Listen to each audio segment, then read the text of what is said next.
Vamos em frente. Um dia depois dos protestos de rua favoráveis ao ministro da Justiça e Segurança Pública, Sérgio Moro, e à Lava Jato, o presidente da Corte, Dias Toffoli, afirmou que ele e seus colegas têm couro suficiente para suportar as manifestações negativas. Toffoli minimizou os protestos, avaliando terem ficado dentro daquilo que é o razoável e avaliou que são parte da democracia. Aspas, temos uma crítica no sentido de não ser tão ofensiva, se amenizaram muito os ataques que havia ao Supremo, seja nas redes sociais, seja nos movimentos de rua. Faz parte da democracia, fecho aspas. Questionado, o ministro também negou qualquer postergação de ações que envolvam Lula.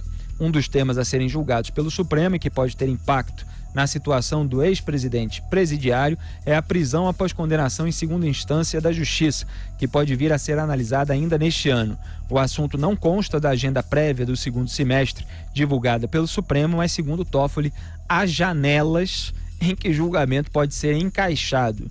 Dias Toffoli ainda disse a jornalistas que a soltura de Lula vai ser julgada pela segunda turma e não pelo plenário. Aspas, já houve 2 julgamentos de habeas corpus do Lula no plenário. Agora a decisão deve ser no caso específico.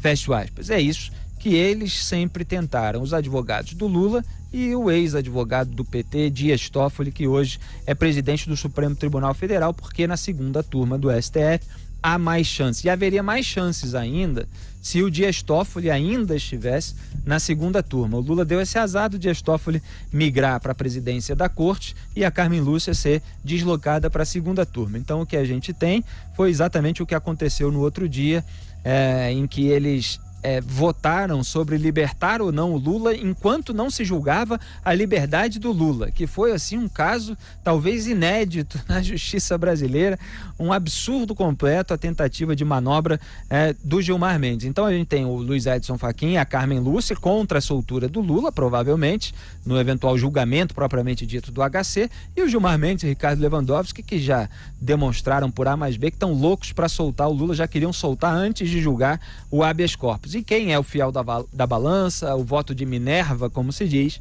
é o decano da corte, o membro mais antigo, Celso de Mello. Nesse caso, ele votou por não conceder a liberdade antes do julgamento do HC, mas ele disse que isso não significava nada sobre a posição dele a respeito do mérito, que isso seria julgado na devida oportunidade. Então, Augusto, o que se coloca para resumir? Julgamento na segunda turma para tentar soltar o Lula, que eles querem. O Toffoli, evidentemente, votou a favor do HC lá atrás, antes do Lula ser preso, aquele HC preventivo. Gilmar Mendes quer, Ricardo Lewandowski quer, e se não conseguir o voto do Celso de Mello, que é aquele que eles estão querendo para desempatar o jogo a favor do Lula, eles tentam colocar no plenário do Supremo a rediscussão sobre a prisão após segunda instância, para soltar o Lula e mais 169 criminosos presos por condenação em segunda instância. Bom, o Toffoli, ele vive permanentemente grávido de gratidão, né? Ele não consegue perder chance alguma de manifestar a sua gratidão pelo homem que conseguiu instalar no Supremo, e está agora na presidência, a um advogado que foi reprovado 2 vezes no concurso para ingresso da magistratura paulista. Quer dizer, ele não poderia ser juiz em Taquaritinga, mas ele pode ser presidente do Supremo e pode dizer essas bobagens todas aqui. Vamos lá. Em primeiro lugar, o que tem que ter couro? Tem couro suficiente? O que o Supremo precisa inspirar é respeito. Aquilo ali não é os ministros não devem ser submetidos a testes de resistência, porque eles insistem em contrariar a vontade popular que resulta do bom senso. Não é uma pressão indevida. O povo brasileiro revogou, como disse Ana Paula, o povo vai amadurecendo. E revogou uma frase do Ulisses Guimarães que sempre me pareceu descabida, embora eu sempre tivesse muito respeito pelo doutor Ulisses, e tenho. Ele dizia: a decisão do Supremo se cumpre, não se discute. Não, se cumpre, mas se discute? Claro que sim. E embora os jornais insistam em dizer que ontem o povo se manifestou contra o Supremo, contra o Congresso, como se fosse uma guerra declarada às instituições, foi nada disso, não. Foi bem localizado. Ele sabe, o povo, quais são os ministros que insistem em libertar um corrupto e lavador de dinheiro que foi condenado em 3 instâncias já. Agora, coisas que só acontecem no Brasil, que, como dizia o Tom Jobim, não é para principiantes. 3 advogados indicados para o Supremo, que eles não são juízes, nunca foram. 3 deles podem libertar um condenado em 3 instâncias. E o Toffoli já diz que está dispensado o plenário de deliberar. E a gente fica esperando que o Celso de Mello honre o seu passado, que já teve bons momentos, e saia da zona de influência do Gilmar Mendes. O Brasil é tão maluco que o Gilmar Mendes, ele conspira o tempo todo com aliados, incluindo advogados, do Lula, para conseguir que o Sérgio Moro seja declarado sob suspeição no processo do triplex do Guarujá e, portanto, isso levaria, ele quer que isso anule o processo, quer dizer, ele faz o que acusa o Sérgio Moro de fazer e aí não aparece nenhum garantista para protestar. Garantista, para mim, é quem usa a lei para não fazer justiça.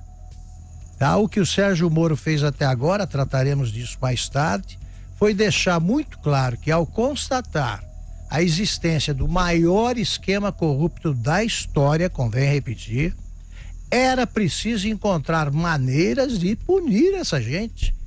E é muito natural, isso acontece o tempo todo em todo o país, que o juiz do caso, ele era o condutor da Lava Jato, que é o que o juiz converse com o promotor, até porque eles podem constatar juntos que o réu merece ser absolvido. Não era o caso daquele bando de quadrilheiros que em boa hora foi para a cadeia e tem muita gente em liberdade e lutando evidentemente pela libertação do Lula, porque aí cria-se criado um precedente que os afasta da cadeia. Aliás, eu não sei se eu não falei a palavra 1000 ou alguns ouvintes não ouviram, mas se for refeita a decisão sobre prisão após condenação em segunda instância, 169 mil presos condenados em segunda instância seriam soltos. Essa era a estimativa, o cálculo feito no final do ano passado, na verdade pode ser até hoje que seja mais, quando o Marco Aurélio Mello, ministro do Supremo, deu aquela canetada para tentar soltar sozinho, sem debate no plenário do Supremo, esses 169 mil presos. Ele simplesmente aboliu a prisão após condenação em segunda instância de modo monocrático, mas felizmente aquela decisão individual do Marco Aurélio acabou sendo derrubada. Agora, Ana, desculpe, Felipe, antes de passar para a nossa Ana, eu queria lembrar também o seguinte, ele falando em janela, como se fosse uma janela de transferência para jogador de futebol. Exatamente. Não é? Agora, dá para encaixar, né? Dá para encaixar na janela. Agora, deveria o Tribunal Regional Federal também encontrar uma janela e ratificar logo aí a condenação do Lula no processo de Atibaia, porque aí fica tudo mais simples, né? Continua na cadeia, que é o lugar que ele merece, né? Neste momento e pelos próximos meses ou anos. E aí, nossa querida Ana Paula do vôlei, diga lá. Bom, as pessoas me perguntam muito, tentando fazer alguma comparação, né, em relação Brasil, Estados Unidos, o que acontece aqui, as pessoas têm muitas dúvidas, muita gente até fala pejorativamente, né, o povo quer saber dos Estados Unidos por uma síndrome de vira-lata, e nada disso, é como o norte numa nação que deu certo e muito certo, numa democracia sólida, né? Os Estados Unidos são uma república, mas uma democracia sólida, com pilares muito fortes, onde os seus poderes eles são muito definidos. E as coisas no Brasil, as jabuticabas que eu tenho que explicar aqui, elas são bem tortuosas e confusas, e explicar, por exemplo, que o presidente da nossa Corte Suprema foi reprovado 2 vezes no ingresso da magistratura, acho que é uma das maiores jabuticabas aqui, né? a explicar também como o nosso Supremo Tribunal Federal legisla, né, muitas vezes até em causa própria, né, são sempre pesos e medidas diferentes de acordo com as pautas que eles colocam ali para eles, também é muito complicado. O artigo 52, né, que foi rasgado no impeachment, ali ao vivo e em cores para todo o Brasil pelo Lewandowski, também complicado de explicar. E eu pego a frase que o Augusto disse do doutor Ulisses, embora, né, todos tenhamos grande respeito pela figura do doutor Ulisses, e que disse que decisão no Supremo a gente cumpre, mas eu acho que a gente tem que indagar, sim, principalmente uma corte que corta o caminho, não separa os poderes, legisla muitas vezes, e a eterna vigilância, eu acho que ela tem que continuar sendo muito enaltecida.